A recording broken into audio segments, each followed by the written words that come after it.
So today I wanted to put out a quick and simple video to give a basis if you're learning about horse colors and horse color genetics. The first thing that you need to know is literally that horses have two base colors. So what I mean by that is every horse on the planet, no matter what its breed is, actually there's only two choices for a base color.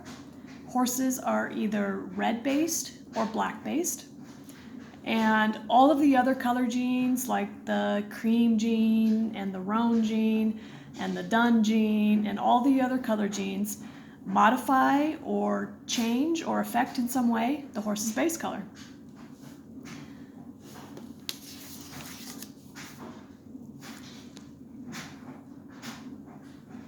So when we're testing for the base color, any lab that you go and have your horses tested for, if you get them tested, they always represent the base color with the letter E.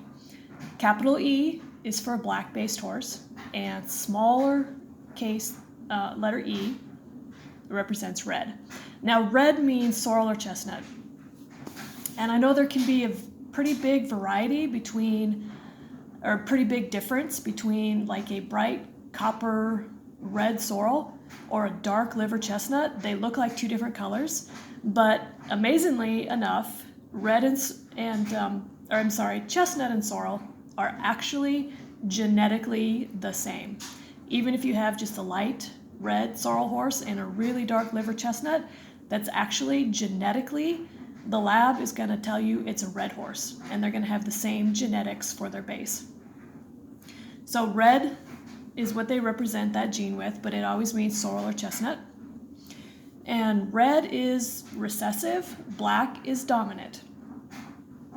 So I'll explain that a little bit more.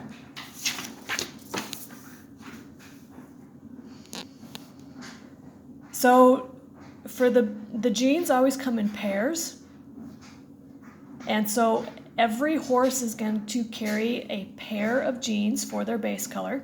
They always get one from the dam and one from the sire, always. So every horse on the planet is going to have one of these three genetics as their base color.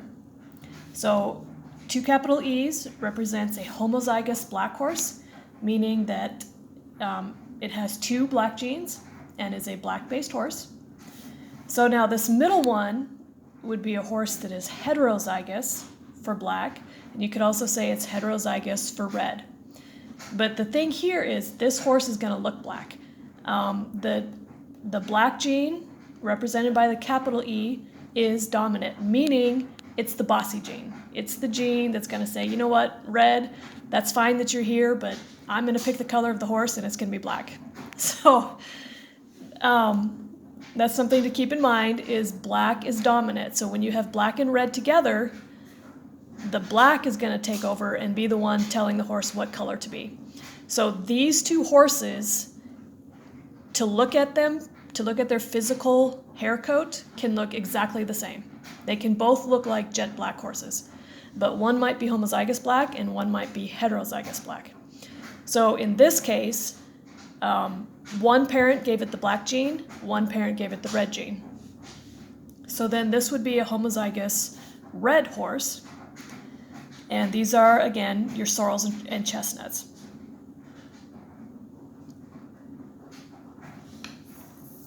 So I'll show you quick a test. I dropped it on the floor here.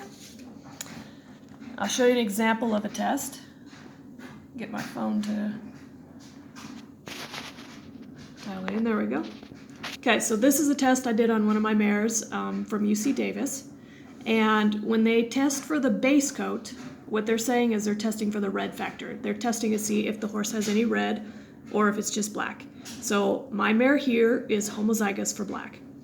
So that means every single one of her foals is going to be a black-based horse because she can only throw black. So horses always have a 50-50 chance of throwing one of these genes. She's going to give one of those genes to her offspring.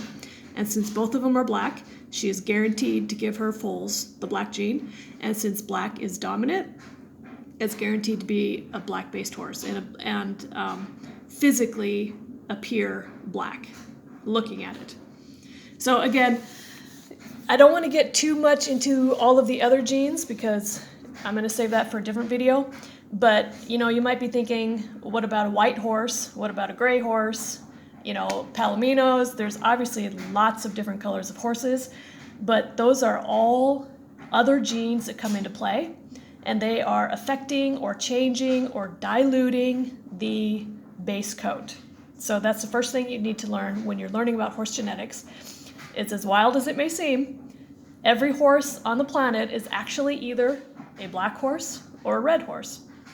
Now, some people will say, I've heard people talk about a true black horse, and when they're talking about a true black horse, they're talking about a homozygous black horse, one that just has 2 black genes.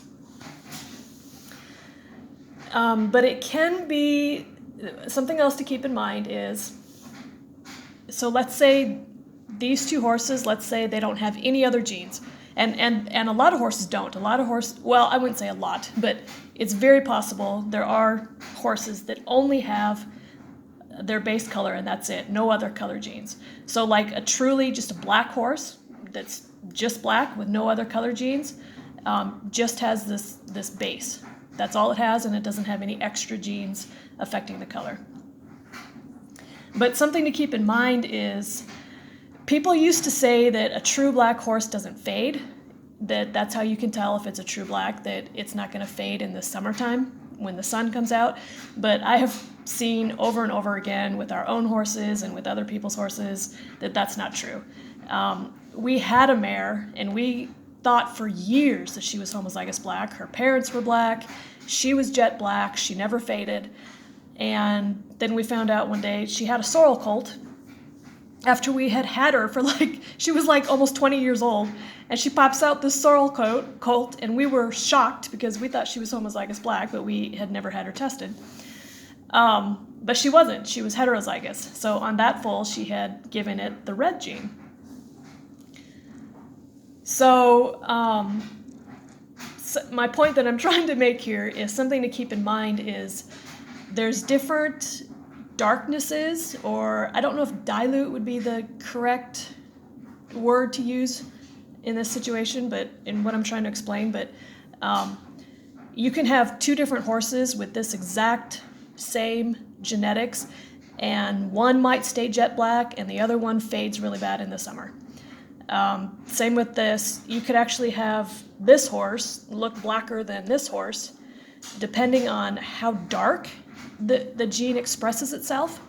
And that would also be the same with when we were talking about sorrel and chestnut. These 2 horses can look very different. A sorrel can look very different from what people consider a chestnut, but it's the exact same genetics. And when they test at the lab, they can't tell you if your horse is sorrel or chestnut. All they can tell you is that it's a red-based horse. So a chestnut is actually a more concentrated, more, I think you could say diluted or dark red, where a sorrel is a little bit more of a light red, but it's still genetically red. And you can have that with the black horses as well, as far as how dark their hair coat is. So that's something to keep in mind as well. So anyway, I hope this gives you a good base. If you are just learning about horse genetics now, this will really help you. This is the place to start. This is the first thing you need to know, is that every horse on the planet is either black or red. And then if they don't visibly look black or red to you, that's because there's some other genetics in play on top of the base coat, basically, that is affecting it. I hope everybody has a good day, and check back later for some more videos.